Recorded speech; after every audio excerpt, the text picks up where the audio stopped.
ஆமாம் ஆண்டவரே, துதிக்கிறோம், ஸ்தோத்திரிக்கிறோம், வாழ்த்துகிறோம், வணங்குகிறோம். நல்லவர் ஆண்டவரே, நன்றியோடு ஸ்தோத்திரம். ஆண்டவரே, இந்த காலங்களில் இந்த சமூகத்தில் வந்தமை துதிக்க பாட யாராக இருக்கிறது ஸ்தோத்திரம் செலுத்துகிறோம். இவளின்பாக வாக்குத்த செய்திகளை ஆசீர்வதித்தாலும் ஆண்டவரே, இந்த மாதம் முழுவதும் வாக்குத்தங்களை வாழ்க்கை நிறைவேறி மக்கள் நாங்கள் பெரிய காரியங்களை செய்துவிட திரும்ப செய்தாலும் ஆண்டவரே தந்து ஜெபிக்கிறோம். மறைத்தினை வெளிப்படும் இயேசுவின் நாமத்தில் ஜெபிக்கிறோம் நல்ல பிதாவே, ஆமென். கர்த்தருடைய பரிசுத்த நாமத்துக்கு மகிமை உண்டாவதாக. இந்த நாளில் நாம் தேவனுடைய செய்திக்கு நேராக செல்வோம். இந்த நாளின் செய்தியின் தலைப்பு கோலும் தடியும் நம்மை தேற்றும். சங்கீதம் 23:4 கீழே வாசிக்கிறோம். உமது கோலும் உமது தடியும் என்னை தேற்றும் என்று வாசிக்கிறோம். ஆண்டவருடைய கோலும் தடியும் என்ன செய்கிறது? உமது கோலும் உமது ஆண்டவர் கோல் வைத்திருக்கிறார், தடியும் வைத்திருக்கிறார். அதை குறித்து நாளில் நாம் சிந்தித்து தெரிந்து கொள்ள பின்பற்ற கர்த்தர் செய்வாராக. கோல் என்றால் கிருபை. கோல் என்றால் என்னது? கிருபை. தடி என்பது வாக்குத்தத்தம். இந்த மாதத்தில் கோலும் தடியும் நம்ம என்ன செய்யணும்? தேற்று. அவருடைய கிருபையும் வாக்குத்தத்தங்களும் நம்மை தேற்றக்கூடியதாக இல்லையா? அவருடைய கிருபை இல்லாமல் நம்ம வாழ முடியாது. வாக்குத்தத்தம் இல்லாமலும் நாம் ஜீவிக்க முடியாது. அந்த கிருபையும் வாக்குத்தத்தங்களும் நமக்கு தேவை. பறவைகளுக்கு 2 சிறகுகள் இருக்கிறது போல நமக்கு 2 சிறகு, கோலும் தடி. தடி என்பது வாக்குத்தத்தம், வார்த்தை. உடைய வார்த்தைகளும் கிருபைகளும் நம்மை தேற்றி பலப்படுத்தி இந்த வனாந்தரமான உலகத்தில் ஒவ்வொரு நாளும் நடத்தக்கூடியதாக மாதத்தில் நம்மை ஆண்டவர் வாக்குத்தங்களால் கிருபைகளால் நினைத்து நடத்தப் போகிறார். நாம் வாசிக்கிறோம் ஏசாயா 54:10 வாசிக்கிறோம். மலைகள் விலகினாலும் பர்வதங்கள் நிலை பெயர்ந்தாலும் என் கிருபை உடன்படிக்கை விலகாமலும் சமாதானத்தின் உடன்படிக்கை நிலை பெயராமலும் இருக்கும் என்று மேல் மனதுகிற கர்த்தர் சொல்லுகிறார் என்று வாசி. கிருபை விலகாத சமாதானத்தின் உடன்படிக்கை. இந்த வாக்கு வாக்குத்தத்தம். அது வாக்குத்தத்தம், சமாதானத்தின் உடன்படிக்கை. நிலை உயர்ந்து போகாது. அவர் இந்த மாத்திரை அவருடைய கிருபையும் விலகாது, சமாதானத்தின் உடன்படிக்கையும் நிலை பெயராது, வாக்குத்தத்தமும் நிலை பெயர்ந்து போகாது. அவருடைய கிருபையும் சமாதானம் வாக்குத்தத்தங்களும் நம்மை பலப்படுத்தும், நம்மை தேற்றும், நம்மை அரவணைக்கும், நம்மை ஆசீர்வதிக்கும். நம்முடைய கிருபையை நாம் பெற்றால்தான் இந்த கடினமான உலகத்தில் நாம் ஜெயமாக வாழ முடியும். வாவுநிலையில் உலகத்தில் பரிசுத்தமாய் வாழ முடியும். பிசாசு நிறைந்த உலகத்திலே நாம் வெற்றியாய் வாழ முடியும். ஆகவே இந்த நாட்களிலே நாம நம் வாழ்க்கையில் எந்தெந்த காரியங்கள் செய்ய முடியாமல் இருக்கிறதோ, எந்தெந்த காரியங்களை நம்முடைய பலத்துக்கு மிஞ்சி காணப்படுகிறதோ, எந்தெந்த காரியங்கள் நமக்கு மலைப்பாக தோன்றுகிறதோ, அவை எல்லாவற்றையும் செய்து முடிக்க கர்த்தர் கிருபை செய்வார். மாத்திரமல்ல, வாக்குத்தத்தங்களும் நம்மை ஜெயமாக எல்லாவற்றையும் மேற்கொள்ள செய்யும். ஆகவே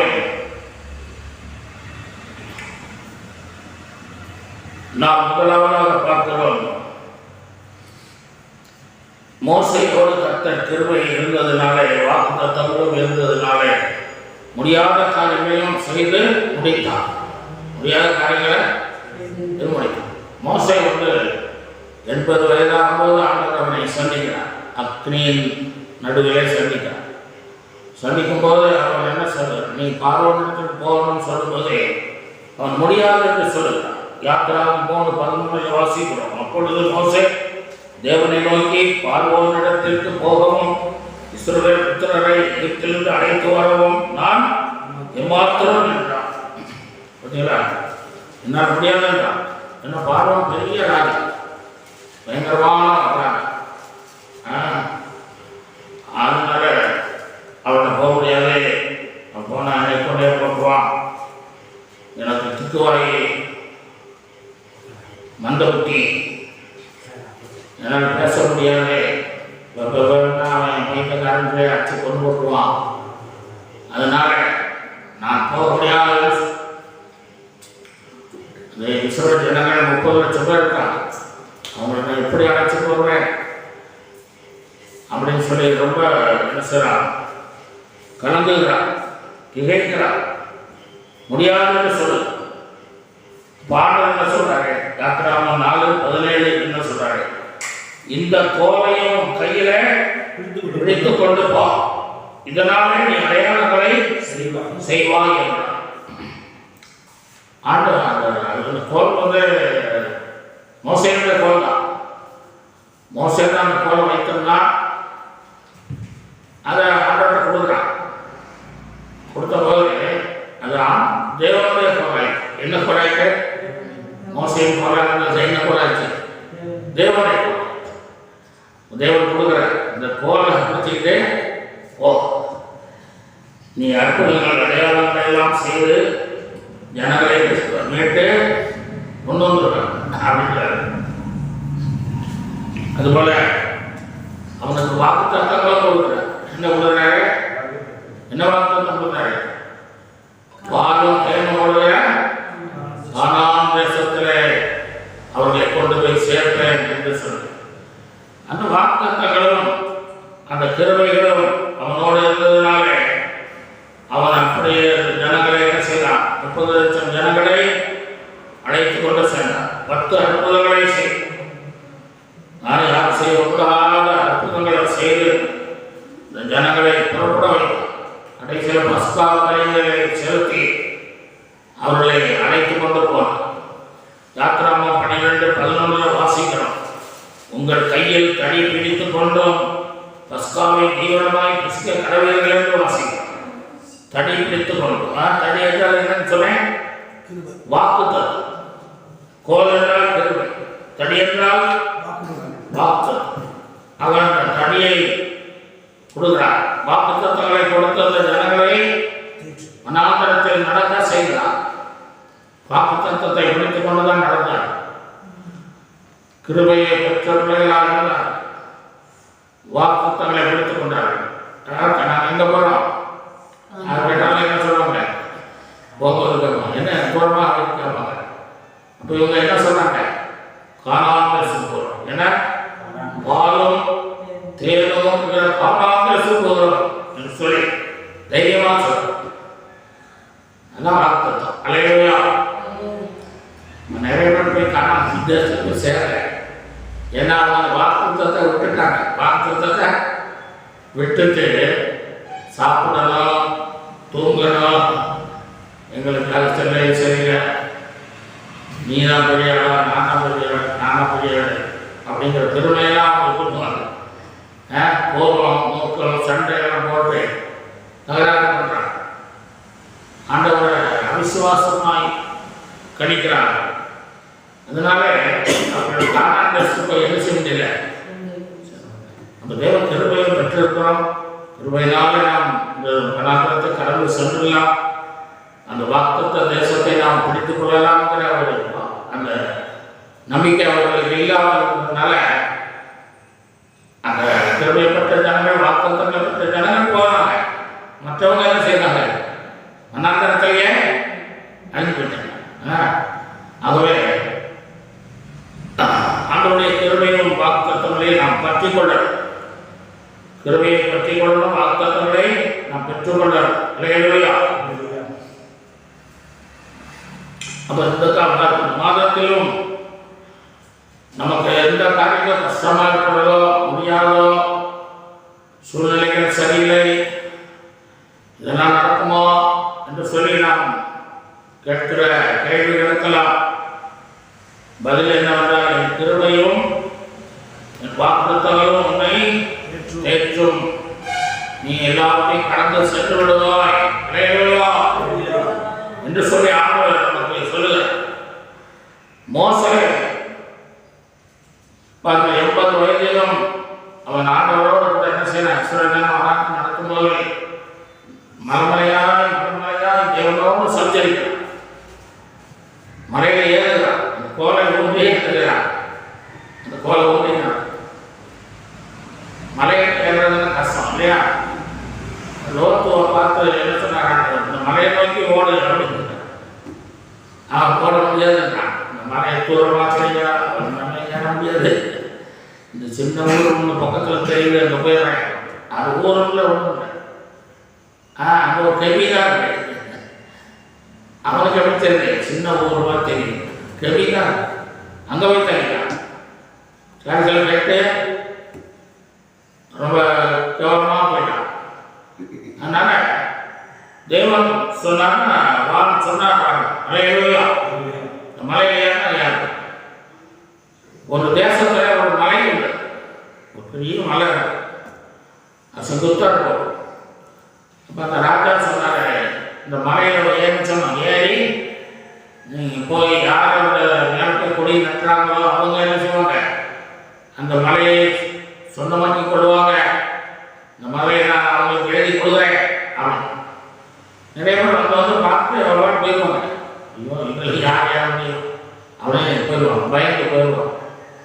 ஒரு முறை ஒரு 5 பேர் வந்து அந்த மலையை பார்க்குறாங்க. சுற்றி பார்த்துட்டு அவங்களும் பயந்து சரி போயிடுவோம் அப்படின்னு திரும்ப போகிறாங்க. வழியில் ஒரு விவசாயி அவர்களை பார்த்து என்ன இப்படி போகிறீங்க, என்னப்பா எங்கேருந்து போகிறீங்க? மலையில தான் ஏறலான்னு வந்தோம், அது என்ன செங்குத்தாக இருக்குது, ஏன் நீ பிடிக்க முடியாத போல இருக்கு, எங்களுக்கும் வேலை இல்லை, இல்லை ஒன்றும் இல்லை, சரி அதையாவது பிடிச்சி இன்னத்தையாவது வாழ்க்கையில் முன்னேறுவோம் பார்த்தா அதுவும் முடியல, ஆனால் திரும்பி போகிறோம். அவர் சொன்னாலே பயப்படாதீங்கப்பா, நீங்கள் கண்டிப்பாக என்ன செய்யலாம், மலையில் ஏறிடுவீங்க, மலையை நீங்கள் சோர்ந்தெடுத்து கொள்ளலாம். நான் ஒரு காரியம் உங்களுக்கு செய்கிறேன், நான் போயிட்டு வருவதற்கு நீங்கள் இருங்க, 5 கோல் என்ன செய்யறேன் வெட்டி கொண்டு வரேன், 5 கோல் கம்பு வெட்டி கொண்டு வரேன். அதை பிடிச்சிக்கிட்டு நீங்கள் என்ன செய்யலாம், ஏறிடலாம். இந்த மலையை நீங்கள் கண்டிப்பாக சோம்பல் சொல்லுங்க, இங்கே இருந்த சொல்லிட்டு போய் 5 கம்பை வெட்டி எடுத்துடலாம். 5 கம்பையை கொடுத்து இந்த மலையை இந்த மலை எனக்கு தான், இந்த மலை எனக்கு தான் சொல்லிக்கிட்டே கேட்க, அதான் வாக்குத்தத்தம். மலையில இந்த மலை எனக்கு தான், நான் சோம்பரிப்பேன் சொல்லிக்கிட்டே கேட்க. உங்களுக்கு கஷ்டமும் தெரியாது, பாடம் தெரியாது, சோர்வும் வராது, நீங்கள் சந்தோஷமாக என்ன செய்வீங்க, ஏறி பிடிச்சிருவீங்க, உற்சாகப்படுத்தி சொன்னாங்க. சரியான 5 பேர் என்ன செய்யறாங்க, எவ்வளோ ஓடி சொல்லிக்கிட்டே நடந்தாங்க. மழை எங்களுக்கு தான், மழை எங்களுக்கு தான் சொந்தம் அப்படி சொன்னாங்க. அவங்களுக்கு சோர்வு வரல, அசதி வரல, மலைப்பு வரல இல்லையா? அப்போ அந்த கோவில் என்பது கிருபை. அல்லேலூயா. தடி என்பது வாக்குத்தத்தம். மலை எனக்குத்தான் பிடித்துக் கொள்வேன், அதான் அந்த வாக்குத்தத்தங்களை பிடித்துக் கொள்ளும். அல்லேலூயா. கிருபையை பற்றி கொள்ளலாம். அப்போ அந்த வாழ்க்கையில் நீங்கள் என்ன செய்யலாம், ஏற முடியாத மலையை ஏறுவீங்க. அல்லேலூயா. ஆமாம், எது முடியாது என்பது என்ன செய்கிறார்கள், முடியும் என்று சொல்கிறேன். அல்லேலூயா. கிறிஸ்தவ வாழ்க்கை கடினமானது, வாழ முடியாது, அதன்படி ஜீவிக்க முடியாது என்று சொல்லி அநேகர் பின்வாங்கி போகிறார். காரணம் கிருபை இல்லாததுனால. என்னல்ல, கிருபை இல்லாததுனால, அவருடைய வாழ்க்கையில வாக்குத்தத்தங்களை அவங்க பிடித்துக் கொள்ளாததுனால அவங்க இதெல்லாம் நடக்குங்க. நடக்கிறவனாலே நிறைய வாய்க்கிறது இல்லை. நடக்கிறவனால அவன் நடந்துவிட முடியாது.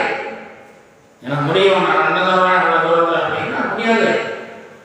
நடக்க செய்கிறவர்கள் வர இருக்கிறார். அலையிலோயா நடத்துகிறவனாலே முடியும். அலையிலோயா தேவனால எல்லாம் முடியும். தேவன் கூட எல்லாமே எல்லாத்தையும் சாதிக்கலாம். அலையிலோயா ஆகும். அந்த ஆண்டவன் சில வாக்குத்தத்தங்களையும் கிருபைகளையும் நமக்கு தருகிறார். ஆகவே நான் சோர்ந்து போகிறார். அலையிலோயா சோர்ந்து போகிறார். இரண்டாவது நம்ம கடந்து செல்வோம். இஸ்ரவேல் ஜனங்களை 40 வருஷம் வனாந்தரத்தில் நடத்திய இந்த மோசே கடைசியாக வாழ்க்கையின் முடிவுக்கு 120 வருஷத்துல முடிவுக்கு வருகிறார். இப்போ ஆண்டவர் சொல்றாரு, நீ கானான் தேசத்தை பார்ப்பாய், உனக்கு நான் காட்டுகிறேன், நீ இந்த மலையில ஏறி வா, நேபோ மலை, இந்த மலையில ஏறி வா அப்படின்னாரு. 120 வயசுல ஏற முடியுமா? ஆனாலும் கோரை ஓடி கொண்டு நடக்கும். கலையிலோயா வாக்குத்தத்தம் எல்லாம் கானான் தேசத்தை பார்ப்பேன், ஆண்டவர்களுக்கு கானான் தேசத்தை காட்ட போகிறோம், பாலும் தேவனோட தேசத்தை பார்க்க போகிறேன் என்ற அந்த வாக்குத்தத்தத்தை பிடித்துக் கொண்டு கோரை ஊர்ந்திக் கொண்டே மலை மேலே ஏறினார். கலையிலோயா அங்கதான் மறைத்து அடக்கம் பண்ணப்பட்டார் இல்லையா? ஆகவே நாம் கிருபை பெற்றுள்ள பிள்ளையா மோசை போல கிருபை பெற்றிருந்தார். வாக்குத்தத்தங்களை சுதந்திரித்துக் கொண்டார். அதனால எல்லாத்தையும் மேற்கொண்டு சில ஜனங்களை என்ன செய்தார்? வனாந்தரத்தில் 30 லட்சம் ஞானங்களை நடத்தினார். இல்லையா? இல்லைன்னா நம்மளால் ஒன்றும் செய்ய முடியாது. ஆண்டவருடைய கிருபை வேணும், வாக்குத்தத்தங்கள் வேணும். அடுத்ததாக 2வது காரியம் சொல்லுவோம். ஏசாயா 54:1 வாசிக்கும் போது, பிள்ளை பெறாத மகளியே மகிழ்ந்து பார், கற்பவேதனை படாதவனே எவ்விதமாய் பாடி ஆனந்த சத்தமிழ் என்று சொல்றார். மலையை பார்த்து சொல்றார். மலையை பார்த்து என்ன சொல்றாருமா? எவ்விதமா பாடு, மகிழ்ந்து பாடு, 3 பாடாத மகிழ்ச்சியோடு பாடு, ஆனந்த சத்தமான ஜோமனே, சத்தமான ஜோமனே அப்படின்னா மலடி செய்ய முடியுமா? அவளுக்கு குழந்தை இல்லை. குழந்தைய பல காலமா குழந்தையே இல்லை. அதனால அவள் மலடியா இருக்கா. ஆனால் அந்த சூழ்நிலையில ஆண்டவர் என்ன சொல்றாங்க? நீ குழந்தை இல்லைன்னு சொல்லிட்டு உட்கார்ந்துருக்காங்க, மகிழ்ந்து பாடு, கற்ப வேதனை படாதவளே கம்பீரமா பாடு, ஆனந்த சத்தமிட்டு பாடு, யோகன இல்லையா அப்படின்னு ஆண்டவர் சொல்றாரு. அந்த பிள்ளைகள் இல்லாமல் இருப்பதே ஒரு கஷ்டமான காரியம். கல்யாணத்துக்காக இன்னைக்கு 1000 பேர் காத்திருக்கிறாங்க குழந்தைக்காக. ஒரு இடங்களும் அழைத்து செல்கிறார். பல சாமிகளை கும்பிடுறாங்க. ஆனால் ஒரு வருஷம் ஆகிட்டா கூட என்ன செய்யறாரு? ஒரு குழந்தையிலேயே கேட்பாங்களே, சின்னக்காரங்களாம் பேசுவாங்களே, திட்டுவாங்களே சொல்லி அவள் ரொம்ப வருத்தப்படுகிற தம்பிக்கு எழுதியிருக்கிறான் இல்லையா? கடந்த நாட்களோட சொன்னேன், ஒருத்தருக்கு என்ன செய்யறாரு? 12 வருஷம் குழந்தை இல்லை. அப்போ அவர் டாக்டர்கிட்ட பண்ணும்போது சொல்லிட்டார், முடியாதையா, குழந்தை இருக்காதியா, நீ ஒரு குழந்தைய தத்தெடுத்து என்ன செய்ய வட போவாங்க. அவன் துக்கத்தோடு வேலைகள் செய்யும்போது ஒருத்தர் பார்த்து என்ன செய்யறாரு? என் முன்ன இருக்கிற ஒரு மாதிரி இருக்கிய, நல்லா கலகலன்னு பேசுவிய, நீ பேச மாட்டியா, என்ன நடந்தது? ஐயா டாக்டர் இப்படி சொல்லிட்டாங்க ஐயா அப்படின்னு சொல்றேன். அப்போ வா, நான் சொல்றதுக்கு வா, ஞாயிற்றுக்கிழமை நம்ம குழந்தை சொல்லி சர்ச்சுக்கு அழைச்சிருந்தோம். அல்லேலூயா. போய் ஞானஸ்நானத்தை மாத்திரமே சபையோடு இணைந்த போது கர்த்தர் ஒரு குழந்தையை கொடுத்தார். அல்லேலூயா. ஆகவே தேவனால் மட்டும்தான் எல்லாத்தையும் செய்ய முடியும். நாம் புதிதாக ஜனங்களை சொல்ல ஆண்டவருக்கு வந்தால் ஆண்டவரை ஏற்றுக்கணும், மனம் திருப்பணும், எடுக்கணும், ஞானஸ்நானம் எடுக்கணும். இப்படி ஆண்டவருடைய சத்தியத்துக்குள்ளே கடந்து வரும்போது ஆண்டவர் செய்வார். கிருபையினாலும் சத்தியத்தினாலும் நிறைந்தவராய் நமக்குள்ளே வாசம் பண்ணினார். அந்த கிருபையினால் சத்தியத்தினாலும் நம்ம ஆண்டவருக்குள்ள வந்து வளர்ந்து போகும்போது அவர் நமக்குள்ளே வந்து நம்மை ஆசீர்வதிப்பார். ஆசீர்வதிப்பார். அவன் அந்த சர்ச்சுக்கு போனேன், 3 மாதம் போனேன், ஒன்றும் நடக்கலை அப்படின்லாம் சொல்லுவேன். சிலர் அப்படி சொல்கிறேன். இந்த சத்தியத்தை என்ன செய்யணும், இன்னும் அடிய வார்த்தையை தேடணும். அதான் சொல்கிறேன். என்ன சொல்கிறாரு, மகிழ்ந்து பாடு, கம்பீரமாக பாடு,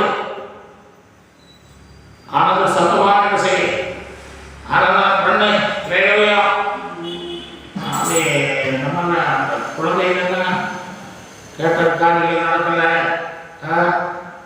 அப்படின்னா நம்மளால் செய்ய முடியாது. நம்மளால் செய்ய முடியாது. ஆனால் ஆண்டுடைய வார்த்தை என்ன சொல்றதுன்னா, நீ சோர்ந்து போகாத,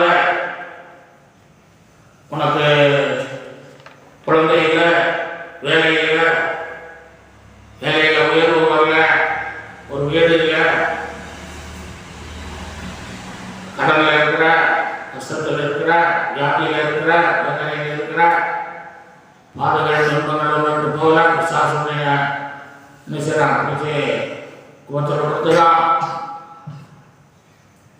இதன் மத்தியில் நீ எப்படி பாட முடியும் என்று சொல்லி பிசாசு என்ன செய்யலாம், நம்மளை தூண்டிக்கொண்டே நமக்கு என்ன நடந்துச்சு, உற்சாகமாக பாடு, சும்மா மெதுவாக பாடு, அமைதியாக பாடு, ஆனால் காது நீ அவர் கேட்கல. அவர் என்ன சொல்றாரு, கம்பீரமாக சத்தமாக போட்டு சாந்தா என்ன சொல்லலாம், மெதுவாக சத்தம் போடாத. ஆகவே நம்ம ஆண்டவர் சொல்றதான் கேட்கணும். அல்லேலூயா. ஆமாம், அப்படி ஆண்டவர் சொல்லும்போது கேட்டோம்னா நமக்கு ஆசீர்வாதம் கிடைக்கும். ஏன்னா ஆசீர்வாதம் தருவேன் சொல்றாரு. ஏசாயா 54:11 முதல் 14 வரைக்கும் வாசிக்கும் போது, சிறுமைப்பட்டவளே, ஆமா, இந்த குழந்தை இல்லாத பெண்களை பார்த்தீங்கன்னா அவர் ரொம்ப சிறுமையாக அனுபவிப்பாங்க. ரொம்ப 4 பேர் கவனமாக பேசுறதும் மலடி என்பதும் ஒரு குழந்தைய கூட பெற்றுக் கொடுக்கும் நமக்கு முடியலை. காட்டுமாங்க பல விதமாக பேசி சிறுமைப்படுத்துவார். சிறுமைப்பட்டவளே, பெருங்காற்றில் அடிபட்டவளே, தேர்தலவற்றவளே, கல்லுகளை உன்னுடைய கல்லுகள், உன் வாழ்க்கையை நாம் அங்கே இருக்கிற வாழ்க்கையை, காய்ந்து போன வாழ்க்கையை, பாழாய் போன வாழ்க்கையை பிரகாசிக்க செய். நீல ரத்னங்களை உன் அஸ்திவாரமாக்கும். உனக்கு நல்ல ஒரு அஸ்திவாரத்தை ஸ்ட்ராங்கா போடுவேன், ரத்னங்களை போடுவேன். அதனால நீ எப்படி இருப்ப, நல்ல ஒரு பலவாய், எதையும் செய்யக்கூடிய ஒரு மகளாய் மகனாக இருப்பான். உன் பலகணிகளை படிந்தோ, பலகணிகள்னா ஜன்னலுக்கு தான் பலகணின்னு சொல்லப்படும். பலகணிகள்னா வாசல். ஆண்டவர் சொல்றாரு, அதை சொல்றாருன்னா பலகணிகளை பழிந்து சாதாரணமாக இருக்கிறத என்ன செய்வாரு, பழித்தம் அழகுபடுத்துக, அதை பலப்படுத்துகிறார். உன் மருந்துகளை எல்லாம் உச்சிதமான கற்களுமாக்குவேன். நமக்கு நல்ல மத்திய பாதுகாப்பு, நல்ல பாதுகாப்பை உனக்கு உச்சிதமான கற்களினாலே உனக்கு பாதுகாப்பை கொடுப்பேன்.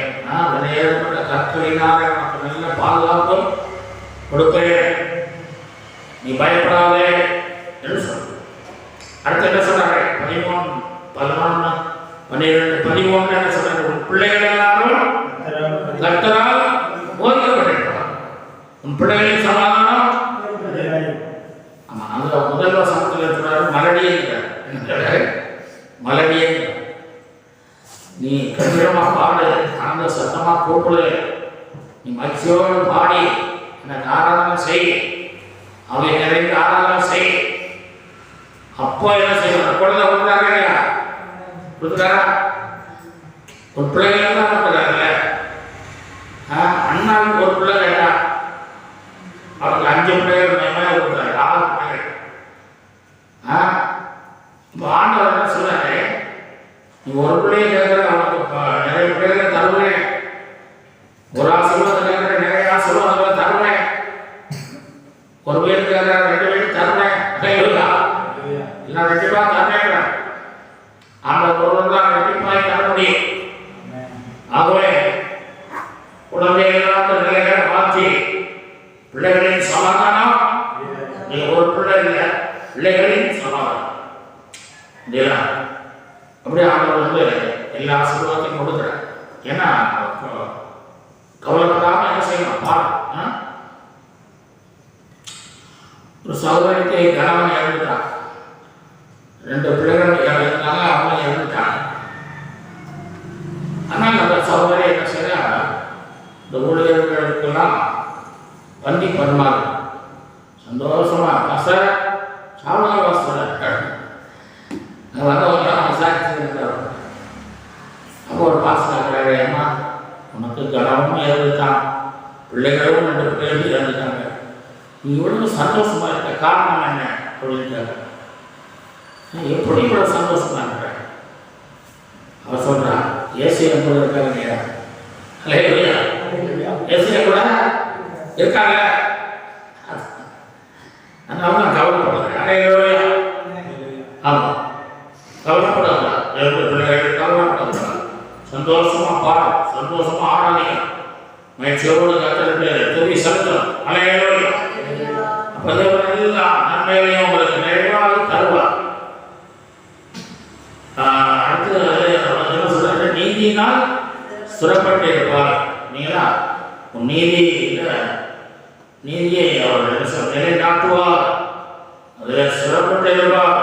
நீதியின் ஆசீர்வாதங்கள் எல்லாம் உனக்கு தருவேன். கொடுமைக்கு தூரமாக என்ன சொல்ற? கொடுமையுடைய தேசத்தின் கொடுமைகள் நடந்தால் அதனை தூரமாய் போய்வார். அது கூட போய் மாட்டிக்கிட மாட்டேன். பயமில்லாத இருப்பார். திகழுக்கு தூரமாவார். திகழ் திடீர்னு ஒரு சம்பவம் அப்பொழுது நடந்துச்சுன்னா ஒரு திகழ் பிடிச்சிடும். அப்படிப்பட்ட திகழ் நான் வராதுப்பா அப்படின்ற திகழ் வராது. உன்னை அணுகமா அணுகாது, உனக்கு உலகமா உருவாக எந்த ஆயுதமும் உனக்காது என்று சொல்லி நான். ஆகவே ஆண்டோட கிருபையும் அவருடைய வாக்குத்தத்தமும் நம்மோடு இருக்குமானால் நாம் மறைப்போன்ற துன்பங்களையும் கடந்து செல்லணும். அல்லேலூயா, கடந்து சென்று விடலாம். ஏசாயா 54ஆம் அதிகாரத்தில் 2ஆம் வசனத்திலே வாசிங்கன்னா, உன் கூடாரத்தின் இடத்தை கூடாரத்தில் விசுவாசத்துல நீ பாடி துதித்து ஆராதித்து 2ஆம் வசனத்துல என்ன சொல்றாரு? நீ இடத்தை பார்க்க, ஏன்னா உனக்கு பிள்ளைகளை தரப்போகிறேன் என்று சொல்றாரு. இந்த 1ஆம் வசனத்திலேயே சொல்றாரு, வாழ்க்கை பெற்றவர்களுடைய பிள்ளைகளை பார்க்கிறோம், அநாத ஸ்திரீகளுடைய பிள்ளைகள் அதிகம் என்று கர்த்தர் சொல்றார். அங்கே குழந்தைய தருவேன் வாக்குத்தத்தம் பண்றார். அநேக பிள்ளைகளை தருவேன். அதனால இடத்தை விசாலமாக்கிறேன். வாசல் திரைகள் விரிவாகட்டும். தடை செய்யாத, நீ தடை செய்வேன். அது வேண்டாம் விட்டுறாத. முயற்சி பண்ணு, பிரயாசம் பண்ணு. உன் கைகளை நீளமாக்கு. உன் முளைகளை என்ன செய்ய உறுதி படுத்த தூண்கள் தூண்களை உறுதிப்படுத்த என்று சொல்லு. அப்ப நீ உனக்கு என்ன தர வேண்டாம்? 3ஆம் வசனத்துல நீ வலது புறமும் இடது புறமும் இடம் கொண்டு பெருகும். உன் சந்ததி ஜாதிகளை சுகரித்துக் கொண்டு ஆளாய்கிறது பட்டணங்களை குடியேற்றுவார்கள். ஆண்டவர் அப்படி நம்ம கத்தரை ஆரம்பித்து துணித்து அவையிலே நம்ம கத்தரை மேம்படுத்தும் போது அவர் என்ன செய்யறாரு? வலது போனா இடம் போனா விழா கொண்டு பெருக செய்யலாம். கலையோடு உனக்கு பிள்ளைகள் அதிகம் என்று சொல்லுங்க. ஆத்மாக்களை தருவா, சபையை கட்டுவா, பிள்ளைகளை கட்டி எடுப்பா. நம்முடைய சபையில தேவனுடைய கிருபை வாக்குத்தத்தங்களையும் நாம் சொல்லி என்ன செய்யணும்? ஜெபிக்கணும். அதை உறுதியாக பிடித்துக் கொள்ளணும். அது நமக்கு சபையை ஆசீர்வதிக்கும், சபையில் ஆத்மாக்களை கருத பண்ணும், ஊழியர்களை ஆசீர்வதிக்கும், நம்முடைய குடும்பங்களை ஆசீர்வதிக்கும், வேலைகளை ஆசீர்வதிக்கும், செய்கிற எல்லாத்தையும் ஆசீர்வாதத்தை கொடுக்கும். அல்லேலூயா. ஆண்டவர் நம்மை கோலும் தடியும் நம்மை தேற்ற செய்வார். நாம் கர்த்தரை நோக்கி ஜெபிப்போம். எல்லாரும் கண்ணை மூடி ஜெபிப்போம். ஆமென். அல்லேலூயா, அல்லேலூயா, அல்லேலூயா. ஆண்டவரே சோத்ரம் சோத்ரம் சோத்ரம்.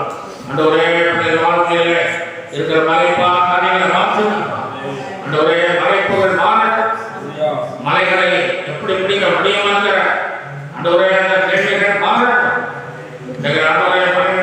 ஆண்டவரை நேர முடியும், ஆண்டவருக்காக எதை செய்ய முடியும். தேவனாக மகளை காண்டுவேன், தேவனாக சிவனைக்குள் ஆகிய செய்வேன். தேவன் என்னோட நாளுக்கு நாள் நான் பெருக்கி அடைவேன். தேவன் என்னோட இருக்கிறதுனால, அவர் திரும்ப இருப்பதனாலே, அவருடைய வாக்குத்தத்தங்கள் இருப்பதனாலே நான் முன்னே செல்வேன், மென்மேலும் பலப்படுவேன், அனைத்து ஆசீர்வாதமாக இருப்பேன் என்று சொல்லி ஆண்டவருடைய பிள்ளைகள் வாழ்க்கையை படுத்துங்கப்பா, பலப்படுத்துங்கப்பா. ஆண்டவரே 53ஆம் அதிகாரத்தில் ஆண்டவர் பாடுபட்டிருக்கிறார் நமக்காக. அல்லேலூயா. ஆண்டவர் பாடுபட்டிருக்கிறார், அவர் ரத்தம் செஞ்சிருக்கிறார், நமக்காக யாரும் செய்து கொடுத்திருக்கிறார். 53ல் 54ல் இந்த வாக்குத்தத்தங்களை எல்லாம் நிறைவேற்றி தருகிறார். அல்லேலூயா. ஸ்தோத்திரம். ஆகவே சிலுவையில் அவர் கிருபையை சம்பாதித்து கொடுத்திருக்கிறார். நியாயமான காலத்தில் கிருபைக்காக மாற்றினார். கிருபையினாலே நம்மை நடத்தி நடத்துகிறார். வாக்குத்தத்தங்களினாலே நம்மை சூழ்ந்து நடத்துகிறார். ஆகவே நாம் கவலைப்பட வேண்டாம், கண்ணீர் சொந்த வேண்டாம். அத்தனை வார்த்தையை கம்பீரமாக பாடுங்கள், மகிழ்ச்சியோடு துதியுங்கள், ஆனந்த சத்தமாக அவரை நோக்கி கூப்பிடுங்கள், அவரை நிறைந்து ஆராதனை செய்யுங்கள். கர்த்தர் உங்களுடைய எல்லா மறைப்புகளையும் மாற்றி உங்களுக்கு எல்லாம் முடியாத காரியங்களை முடித்து வைப்பார். ஆமா, உங்கள் பலத்திலும் மிஞ்சின காரியங்களை நீங்கள் செய்வீர்கள். ஆமாண்டவரே, ரெண்டு பிள்ளைகளால் பேச வேண்டும் ஆசை. இயேசுவின் நாமத்தில் ஜெபிக்கிறோம் நல்ல பிதாவே. நாமமே ஸ்தோத்திரம், பரிசுத்த நாமத்தை ஸ்தோத்திரம். நாமமே கர்த்தரே